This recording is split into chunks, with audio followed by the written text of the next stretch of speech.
Victoria Nuland, e cila mbante detyrën e nënsekretares politike në Departamentin Amerikan të Shtetit, është larguar nga funksioni i saj me dorëheqje. Nuland për vite me radhë ka mbajtur detyra të rëndësishme në Dash, madje ka qenë prezente në zgjidhjen e krizave politike në Shqipëri, veçanërisht në periudha 2014-2016 dhe më tutje deri në 2019. Është e vështirë të harrohen vizitat e Nuland në Tiranë, sa herë që palët politike përfshiheshin në përplasje të forta, ndërsa ajo shfaqej si një dorë e hekur të SBA për zgjidhur mosmarrëveshjet dhe krizat shqiptare. Në 2016, kohë kur mbante detyrën e zëvendës ndihmës sekretares amerikane të Shtetit, Nuland erdhi në Shqipëri, duke vulosur çuarjen përpara të reformës në drejtësi, ndërsa palët politike dukeshin larg arritjes së një kompromisi për miratimin e kësaj reforme, që u pasua më pas me ngritjen e SPAK, prokurori speciale që luftonte korrupsionin në nivelet më të larta. Në atë kohë pothuajse me një gjuhë ultimative, Nuland kërkonte nga Tirana që të gjente gjuhën dhe të miratonte ndryshimet kushtetuese për reformën në drejtësi. U bë thirrje edhe një herë palëve politike në Shqipëri të gjejnë sa më shpejt zgjidhjen dhe të votojnë në 21 korrik propozimin e mbështetur prej saj për reformën në drejtësi.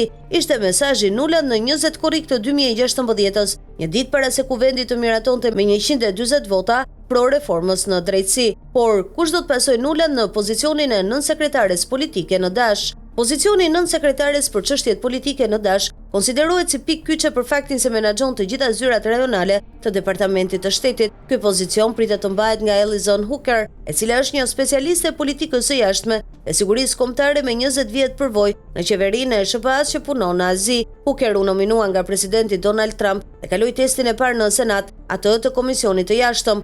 Alison shërbeu për më shumë se 6 vjet në stafin e Këshillit të Sigurisë Kombëtare, duke përfshirë edhe pozicionin e zëvendës asistentes së presidentit dhe drejtore e lartë për Azin, ku ajo drejtoi koordinimin dhe zbatimin e politikës së SBA ndaj rajonit Indo-Paqësor dhe koordinoi qasjet e politikave me aleatët dhe partnerët në Indo-Paqësorin dhe Evropën. Para kësaj, Alison shërbeu si asistente speciale e presidentit dhe drejtoreshe e lartë në Gadishullin Korean, ku ajo u përqendrua në politikën e SBA-s ndaj Koreve dhe personelin e presidentit për të gjitha angazhimet me Korenë e Veriut dhe Jugut, duke përfshirë samitet SBA DPRK në Singapur, Hanoi dhe DMZ.